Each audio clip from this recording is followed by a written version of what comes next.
जियो के आते ही telecom market में एक रिवॉल्यूशन आ गया। जहां 2016 में बीएसएनएल 2G 3G में अटका हुआ था, वही जियो 4G लेकर के आता है, वो भी फ्री में सिम लो और फ्री में इंटरनेट यूज करो, वो भी 4G। जैसे ही पूरे भारत के लोगों को कस्टमर सर्विस अच्छा मिलने लगा, जिससे जो भी बचे खुचे लोग बीएसएनएल का यूज कर रहे थे वो भी बीएसएनएल को छोड़ करके जियो में शिफ्ट हो गए। यहाँ तक कि एयरटेल, वोडाफोन, रिलायंस, एयरसेल, कई सारी कंपनियां थी, सब कंपनियां बर्बाद हो गई। सारे के सारे लोग फ्री के चक्कर में जियो में आ गए। जियो के आने के बाद कई सारी कंपनियां बर्बाद हो गई, क्योंकि जियो फ्री दे रहा था और कोई भी कंपनी फ्री में नहीं दे पाएगी। लेकिन जियो का जो प्लान था वो फ्यूचर को लेकर के काफी डिफरेंट था। वो जो टाइम था, उस टाइम देश में करेंसी चेंज हुई थी, पैसा चेंज हुआ था। तो अंबानी के पास जितना पैसा था, अंबानी ने अपने ब्लैक मनी को वाइट करने के लिए सरकार के साथ डील किया और अपने सारे पैसे को देश में लोगों को इंटरनेट फ्री में प्रोवाइड करवा दिया। और इस तरह से मार्केट में जियो ने अपना पकड़ बना लिया। उससे पहले जियो को कोई जानता तक नहीं था, जियो था ही नहीं। 2016 में आया और आने के साथ ही फ्री दे दिया और लोग जियो के दीवाना हो गए, अभी भी हैं। और इस तरह से जहां भारत में टेलीकॉम की 10 से ज्यादा कंपनियां थी, वो सब बंद हो गई। MTS, Idea, Videocon, Unicorn, Cell One, Spice, Maxtouch, Vodafone, Loop, कई सारी कंपनियां थी, सब बर्बाद हो गई। बस 4 कंपनियां टिक पाई थी, एयरटेल, जियो, वीआई। वोडाफोन, आइडिया मर्ज हो गए तो वो टिक पाए, बाकी बीएसएनएल घिस तिर के चल रहा था। अब जियो भारत के टेलीकॉम इंडस्ट्री का बाप बन चुका था, क्योंकि इन चारों कंपनियों में जियो सबसे आगे था। और अब जियो एक तरह से इंडियन टेलीकॉम इंडस्ट्री में एक मोनोपोली को बना रहा है। जो जियो कहता है, बाकी के सारे कंपनी वही करते हैं। लेकिन बीएसएनएल बिल्कुल अलग है, बीएसएनएल सरकारी है। यही कारण है कि इन तीनों कंपनियों ने मिलकर के एक साथ मार्केट में रिचार्ज का प्लान बढ़ा दिया। लेकिन बीएसएनएल सरकारी था, बीएसएनएल ने कुछ नहीं किया। अब जब लोगों को बीएसएनएल की याद आई, तो लोग अब बीएसएनएल को याद कर रहे हैं। अपने भारत में 100 करोड़ से ज्यादा इंटरनेट चलाने वाले लोग हैं। जियो के पास 40% यूजर मौजूद है, एयरटेल के पास 33% यूजर है, वहीं वीआई के पास 10 से 15% यूजर है और बीएसएनएल के पास 10% से भी कम, मात्र 8% यूजर हैं। लेकिन जिस तरह से बीएसएनएल अभी आगे बढ़ रहा है, अगर बीएसएनएल 10 से 15% में भी पहुंच जाता है, तो बीएसएनएल इन सारी कंपनियों को टक्कर देगा और जियो की जो मोनोपोली है वो समाप्त हो जाएगी कि आप अपने मर्जी से रिचार्ज नहीं बढ़ा सकते हो। अगर बीएसएनएल अपने यूजर्स की संख्या को बढ़ा करके 20 से 25% कर लेता है, तो फिर मार्केट में बीएसएनएल का नाम छा जाएगा और फिर कभी ये कंपनियां अपने मन के हिसाब से भारत के टेलीकॉम मार्केट पर कंट्रोल नहीं कर पाएगी। बीएसएनएल पूरी मार्केट को चेंज करने की ताकत रखता है, क्योंकि इन सारे कंपनियों के पास एक डर होगा कि अगर हमने प्राइस को बढ़ा दिया तो बीएसएनएल बैठा हुआ है, हो सकता है बीएसएनएल प्राइस घटा दे, या नहीं भी घटाए तो सारे लोग हमारे सिम को छोड़ करके बीएसएनएल के पास चले जाएंगे। तो इसी डर की वजह से अंबानी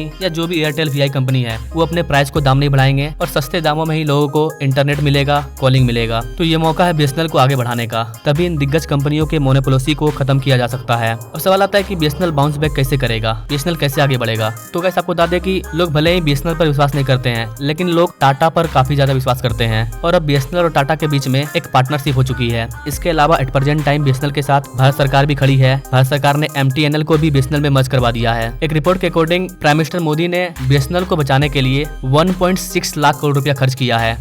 बीएसएनएल में नई जान फूंकने के लिए बड़ा फैसला लिया गया है। केंद्रीय कैबिनेट ने 1.64 लाख करोड़ के पैकेज को मंजूरी दे दी है।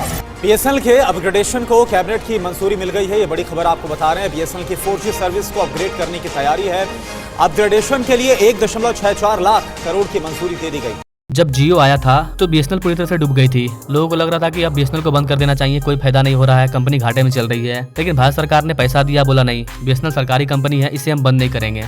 और उस टाइम बीएसएनएल का यूज किया जाने लगा बॉर्डर वाले इलाके में। सिक्योरिटी पर्पस से बीएसएनएल काफी इंपॉर्टेंट था।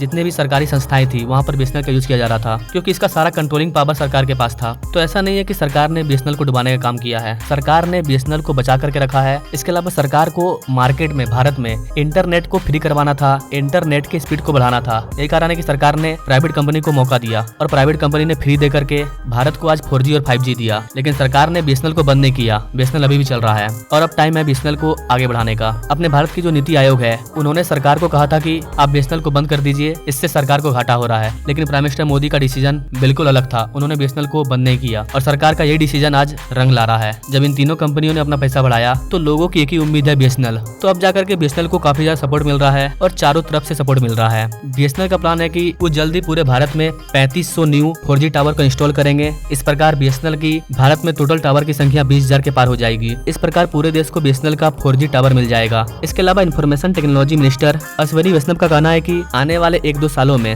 BSNL पूरे भारत में 1 लाख टावर को लॉन्च करेगा। अगर ऐसा होता है तो फिर BSNL मार्केट में अपना पकड़ बना लेगा। कहाँ 20,000 टावर, कहाँ 1 लाख टावर, यानी कि हर जगह BSNL फैल जाएगा अच्छे तरीके से, जिस तरह से आज जियो और एयरटेल है। और इस प्रकार 1 लाख टावर करने के बाद BSNL का फोकस होगा कि वो लोग अपने कस्टमर की संख्या को बढ़ा करके 100 मिलियन कर लें, यानी कि 10 करोड़ कस्टमर BSNL में जुड़ जाएं। अभी BSNL के पास मात्र 8 से 9 लाख यूजर्स हैं, लेकिन आने वाले 2-3 सालों में BSNL इसकी संख्या को बढ़ा करके 10 करोड़ करना चाहता है। और इसमें BSNL की मदद कर रही है टाटा ग्रुप। BSNL और TCS के बीच में 1500 करोड़ रुपया का डील हुआ है, जिसमें टाटा BSNL के लिए डेटा सेंटर को बनाएगी, जिससे कि BSNL के कस्टमर को अच्छी सर्विस मिलेगी। BSNL का कहना है कि BSNL इसी साल पूरे देश भर में 4G टावर को इंस्टॉल कर देगा और 2025 तक BSNL 4G को 5G में भी कन्वर्ट कर देगा। और इसमें BSNL की मदद टाटा और भारत सरकार दोनों करने वाली है। तो टाटा और भारत सरकार के आने की वजह से BSNL में बहुत बड़ी जान आ चुकी है। और सबसे अच्छी बात यह है कि BSNL के साथ जनता है, आम पब्लिक BSNL का साथ दे रही है, क्योंकि उन्हें सस्ते दाम में नेट चाहिए। तो BSNL के पास एक बेहतरीन मौका है आगे बढ़ने का। BSNL यूजर्स का परसेंटेज 8% से बढ़कर के अगर 15%, 20% हो जाता है तो फिर BSNL एक अच्छी टेलीकॉम कंपनी बन जाएगी, मार्केट में अपना पकड़ बना लेगी और जो आम लोग हैं वो आसानी से BSNL का यूज कर पाएंगे।